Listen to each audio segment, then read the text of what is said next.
are not in 5th grade. If you're a 5th grader or younger, you could head out with Miss Carrie. I'm sure she's got an awesome lesson planned for you guys. The rest of you guys, once again, are stuck still with me.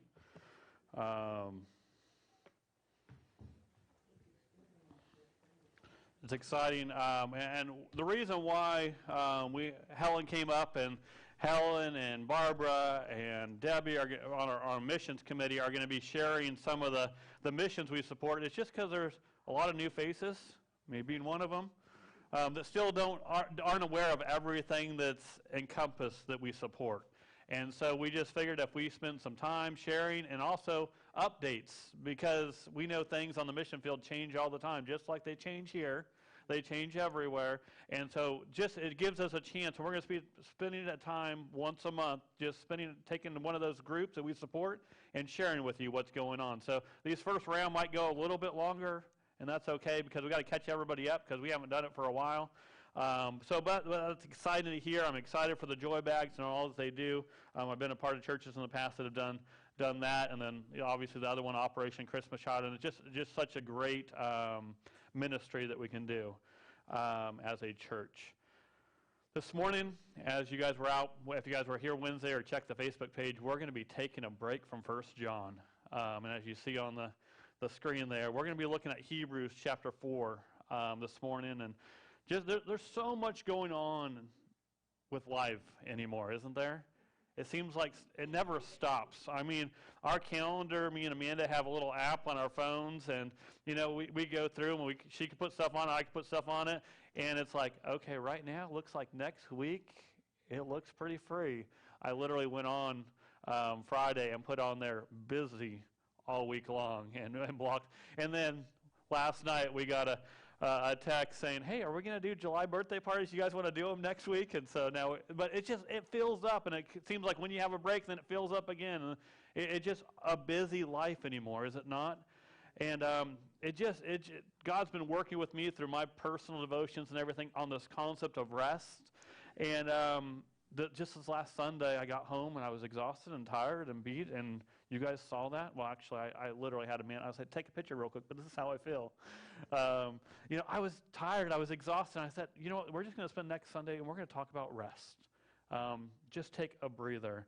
And it's funny because as we know, if you guys have taught before, God likes to put you through what you're going to be teaching on. And so it's been a busy week, and then it got busier. Some of you guys know. I thought I might be doing it, but then I was like, okay, it's not going to happen this week. And then Friday morning, I got a call from a good friend of mine, and he said, well, we got the car. Do you want to go this weekend and pick it up? We could leave tomorrow and come back Sunday. I'm like, oh, wait, Sunday doesn't work. You got to be at the church. And so literally within an hour, we got together, hour and a half, we got up, I went to the store real quick, got the kids food that they needed and Amanda food that they needed for the night, and we took off to North Carolina. So I got to go to the beach this weekend. Didn't even see it, though. By the time we got into town, it was like 10:30. I was like, can we just go to the beach really quick? But it was pitch black. You couldn't see anything, so it wasn't no point in that. So we didn't do that. Got to the hotel about 11:30, and then got up in the next morning and drove out here yesterday. And, of course, you know how it goes when you're trying to get somewhere, construction, accidents, highway was shut down up here, car cooling fan stopped working, so then it's like I'm in traffic. Okay, so one point I drove all the way around the accident just so I could keep moving and not overheat the car. But I say all that to say all that busyness, God is teaching me through all that busyness yesterday. Yes, I got back and my body was tired, but at the same time I felt rested, if that makes sense. Yes, I was tired. Yes, there was things that I could get grumpy or whatever because my body was tired, but I did not feel like I just did what I did in many ways.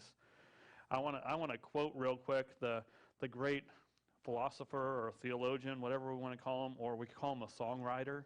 In 1987, he wrote a song. Bono wrote a song, says, I still haven't found what I'm looking for. A lot of us have probably heard that song, I still haven't found what I'm looking for. And I say that because the question I have this morning, have you found that rest? Or are you still in that situation where you get through the busyness of life and just keep going, and you're just like, I still haven't found what I'm looking for? And I believe this actually, those same lyrics I think about, I think in Solomon wrote this in Ecclesiastes. I want to read this verse. I think I got them on the screen. I think. Ecclesiastes 2:22 through 23, it says this: "What has a man from all his toil and striving of the heart, which he toils beneath the sun? For all his days are full of sorrow, and his work of vexation. Even in the night his heart does not rest. This also is vanity." Even in the night, our hearts don't rest. See, I believe what he's alluding to is there's two different types of rest. Some of us have been on vacation before. You go to the mountains, you go to the beach, you could do some, and what do? We sleep in. We don't, maybe stay up late, but then we'll sleep extra in. We don't cook. We go out to eat all the time. We just have this really low-key time, and we're like, I didn't do anything. And then we come back home, and we're like, I feel like I'm exhausted. Because there's a bodily rest, and there's a spiritual rest. And I believe that's what I want to talk about this morning. And I believe that's what Ecclesiastes is alluding to. Because even when we sleep, sometimes our minds are going non-stop. And we wake up tireder than we went to bed. And to talk about rest, where do we need to start? At the first rest. So Genesis chapter 2, verse 2 through 3, this should be on the screen as well. It says, "And on the seventh day, God finished his works that he had done, and he rested on the seventh day from all his works that he had done. So God blessed the seventh day and made it holy, because on it God rested from all that he had done in creation." So what did God do on the seventh day? He rested, right? That's what we see in that. Well, I want to bring out something else that, yes, he rested, but what else did it say he did? It says, so God blessed the seventh day. And why do I say that? Because not all rest is the absence of doing nothing. Sometimes there's that rest of just, I'm going to sit there and literally do nothing. But rest doesn't necessarily mean I'm doing nothing. I could be out on a really hard run and resting, if that's what you enjoy. I could be out on the golf course, right? And I could be resting. For those smart ones who understand golf. I don't know about these other guys that were, not wanting to golf. I just don't understand that. However, us smart people who golf understand what it is to rest on the golf course. We could be resting we could be resting while we're with a brother and sister in Christ and just getting into the Word. There's different ways to be resting. It doesn't necessarily have to be that I'm sitting here and doing nothing. So resting is not just the absence of activity, it's so much more. I want to read a little bit of this article for you guys before we hop in to Hebrews. It says, in a world that glorifies busyness and normalizes never-ending productivity, God invites us to get off of the treadmill of activity and simply rest. Rest is an act of resistance to the empires and kingdoms of this world and within our own lives. In the act of reclamation and the act of redemption in bringing God's restoration to the world. Yes, rest is all that. In first allowing God to tend to our own fractures and woundedness, can we then embody bringing forth the kingdom of reconciliation and the hope on earth. What he's saying is, until I rest, I can't bring forth. I can't truly proclaim the good news because I am worn out. He says, resting allows us to be quiet ourselves before God and revive our minds, our bodies, and our spirits. Resting as a spiritual practice is intentional, and guys listen, and can be practiced in community or alone. Resting isn't necessarily, hey, let me get off in the mountains by myself. Yes, it can be that, but it doesn't have to be that. I could be in a crowded room and in full rest. I could be in the process of driving to North Carolina, getting up in the morning and driving right back, and all the craziness, and still be at rest. Hebrews chapter 4, verse 1 says, therefore, and when we see the word therefore, what do we got to ask? What's it there for? So what comes before that? He's just talking about, basically he's summarizing the Exodus and going into the promised land, and how they couldn't go in quite in the promise, and they were in the wilderness. And he says, therefore, while the promise of entering his rest still stands, let us fear, lest anyone should seem to have failed to reach it. For good news came to us, just as to them. But the message they heard did not benefit them, because they were not united by faith with those who listen. For we who have believed enter that rest, as he said, as I swore in my wrath, they shall not enter my rest. Although his works were finished from the foundations of the world. Once again, we're talking about God now. We moved from Exodus to now we're looking at God and creating the earth. For he has somewhere spoken of the seventh day in this way. And God rested on the seventh day from all his works. And again in this passage he said, they shall not enter my rest. Since therefore it remains for some to enter, and to those who formerly received the good news failed to enter because of disobedience. You guys remember why they couldn't get in? Remember why Moses wasn't allowed in? Because of his disobedience, because they not wanting to go and trusting God. Again, he appoints a certain day today, saying through David so long afterwards, in the words already quoted, today if you hear my voice, do not harden your hearts. For if Joshua had given them rest, God would not have spoken of another day later on. So then there remains, what? A Sabbath rest for the people of God. For whoever has entered God's rest has also rested from his works, as God did from his. Let us therefore strive to enter the rest, so that no one may fall by the same sort of disobedience. Goes on to say, for the word of God is living and active, sharper than a two-edged sword, piercing to the divisions of soul and spirit and joints of marrow, and discerning the thoughts and intentions of the heart. And no creature is hidden from his sight, but all are naked and exposed to the eyes of him who must give account. It's talking about this rest, this Sabbath, right? We hear that word. What a Sabbath literally means for us to rest. And so there's this whole concept of the Sabbath. And what happened in the Sabbath? What? In the Old Testament, we see so much of the Sabbath, and we see they made all these laws that they had to do to follow the Sabbath. Is the Sabbath wrong to still have a day of rest today? Absolutely not. It's good for our bodies. We need to do that. But I believe what we want to talk about this morning is not necessarily the bodily rest, but the spiritual rest.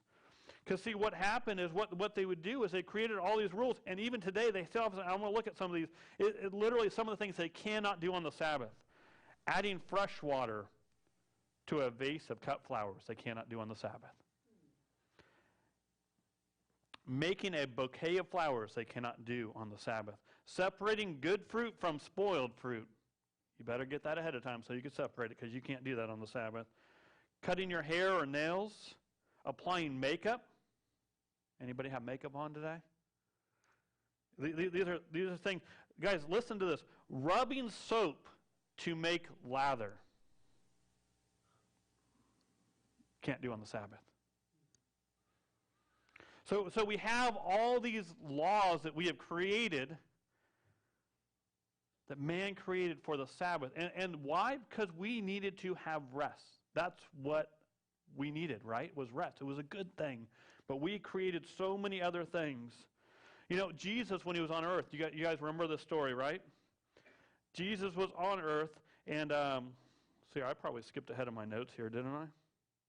Yep, I did. That's okay. So Jesus was walking the earth on the Sabbath, and we know what he did, right? He healed on the Sabbath.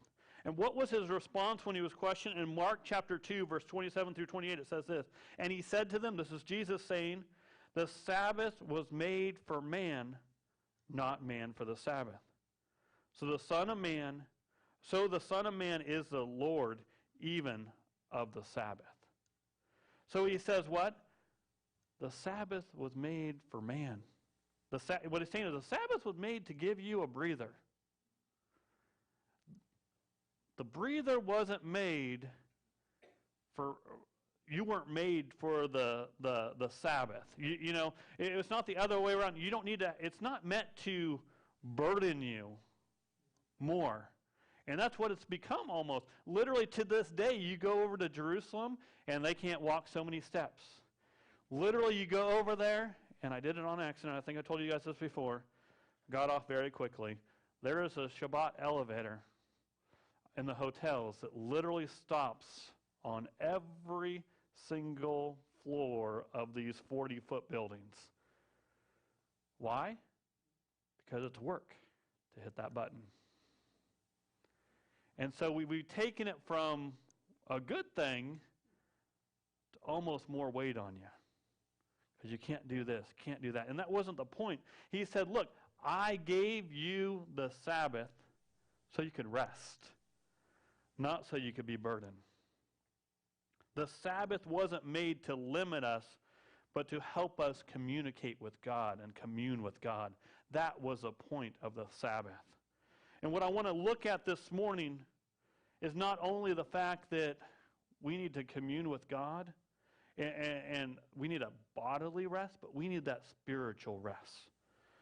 Because, see, the Bible tells me in Matthew 11:28, it says, "Come to me, all you who labor and are heavy laden, and I will give you rest." It also says what in 1 Peter 5-7? It says, "Cast all your anxieties on him, because he," what? "Cares for you." I'm supposed to lay my burdens down before him. And as Roger read this morning, Psalms 46 says this. It says, "Be still and know that I am God." We need to rest. The problem is, you guys were probably wondering what all this stuff was, weren't you? Because I have a family. And sorry, dear, I'll have to fix this. I have a family. And you know what? It's my responsibility to take that family on, right? I got to watch out for my kids. I got to take care of my wife. It's my responsibility, right? The problem is, oh yes, there's lots of stuff down here. Good thing I got kids. Lots of illustrations. I got a house. My house. Something always breaks. Is anyone's house ever done? Is your house ever done? No, well, there's always something new. And so there's more there, right? On top of that, what else breaks? My car.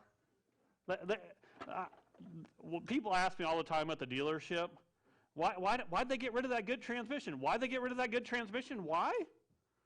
Because they want you to come back and get a new one. They don't want to make something that lasts forever. And of course, around the house, I got a lot of chores, right? And I'm fumbling this stuff around now. There's always a storm around. Oh, let's see what else I got. Oh, this ice chest I got, because I always got to put food on the table, right? Right? This is my job, my work, all this stuff.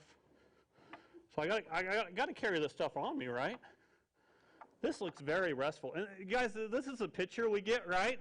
Hey, I'm hanging out in that hammock in the mountains right now, and I might not be having anything with, but this is what's going on inside my mind. This is what's going on inside my mind. So am I at rest right now? No, I'm not at rest. This isn't at rest. I'm out on the beach. nice and cool and beautiful day. Am I at rest? No. And I understand, guys. I read a book here, or listened to a book on the way home, and it was talking about, and it helped me relate maybe, something I can't quite relate to. I stole this from the back room. The memory room. You know, I know some of you guys have put a lot of effort into this church. You guys have done a lot. And some of the things we carry around sometimes, there's that new guy, Brian, he came in here. There's all these new faces. But I did all that. I'm going to get forgotten, right? What I did, Russ built a pulpit. Russ helped do this stuff. I'm going to get forgotten all this stuff I did, right? So I'm carrying that around with me now too, right? On top of that, I know this isn't a great thing, but I'm carrying this around with me too. Because not only am I worried about I'm going to get forgotten, is anyone going to be there when I die? When they come and bury me? Is someone going to be there for my wife? Is someone going to be there for my husband? Is anybody going to care when I go? And so we're carrying all this stuff with us in our life. I might look restful on the outside, but how many of our minds look like this? How many of our minds look like this? And what did Jesus say? Come to me, all you are weary and heavy laden, and I will give you rest. All right, God. Yeah, you gave me my wife, my family, but I'm going to lay that in your hands. Food on the table, you promised me. You promised me you're going to take care of my every need. My car, what is it? You're going to get me around. I'm going to lay this at your feet. My house, everything. I'm just going to lay it down at your feet. Just going to set it down. Because that's what your word says. Let me lay it at your feet. Hold on, God. But really? My kids? No, I'm going to hold on to this one. Isn't that what we do, though, sometimes? My wife? I'm going to hold on to this one. Or my work, I'm going to hold on to my work. We try to pick it back up.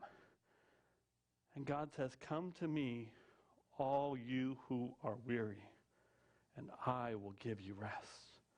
Cast all your cares upon me. You know what he wants us to do? Lay our stuff down and hop up in his lap and talk with him and commune with him. You know, the greatest thing about rest is it doesn't matter what's going on around me. It doesn't matter if I'm at the beach or at Disneyland. My spirit can be at rest, trusting in him. Yet we carry all this stuff with us.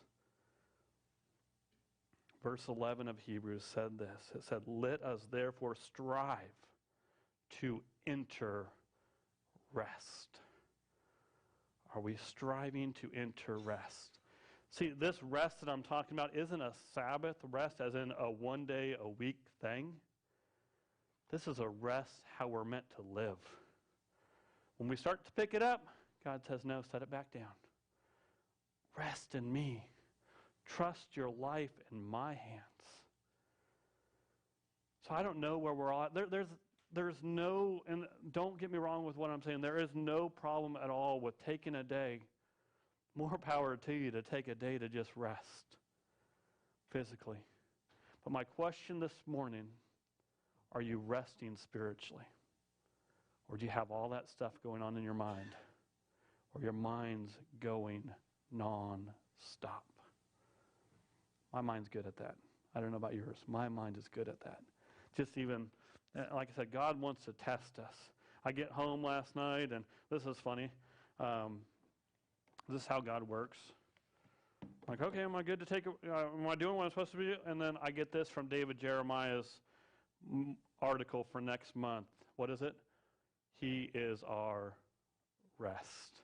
Okay, God, I get the point. Not too much longer, Amanda's grandma calls me because I took her car down to North Carolina. I'm like, I'll get the cooling fan put on Monday or whatever, and and she calls me up and say, I went to move my car 2 feet forward, it popped and blew coolant everywhere and was steaming, and of course then what does my mind start to do again?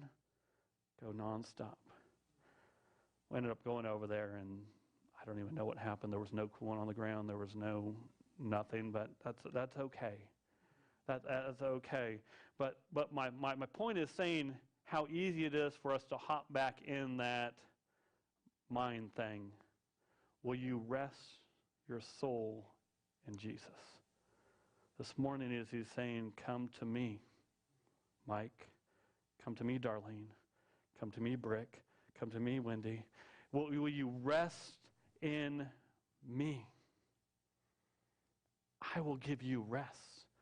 All you have to do is lay it down at my feet. Trust me, I will take care of you. I don't know how the rest of the world does it, carrying this stuff on them all the time. Because if I'm carrying that, I look like a mess. Didn't I look? You couldn't. At some point, you weren't even get to see me anymore, because I just have so much going on. And if you don't have that, if you don't have Jesus, I don't know how the world does that. But we have the privilege to lay it down before him. I'm going to pray. We're going to play one last song. I had asked the worship team, just stay seated. They're not going to come forward. We're going to play this song. The words are going to be on the screen. Feel free to sing. Feel free to come forward. I'd love to pray with you. Lay your life down. Lay that stuff down. Lay that baggage down this morning and find the rest in him. And just whatever you need to do. Sit, stand, kneel, talk to your neighbor about what's going on in your life. Whatever you need to do during this song, go ahead and do. Let me pray. Father God, I thank you for who you are. Father, I thank you for the rest that you can only give. Help us to remember to lay down our cares before you, our worries, our fears, because that's what you asked us to do. Father, I just ask for this group of people here this morning, for those watching online, that this morning that they would lay down their cares to you and hop up in your lap this morning and rest. Because I know there's so many of us that need it.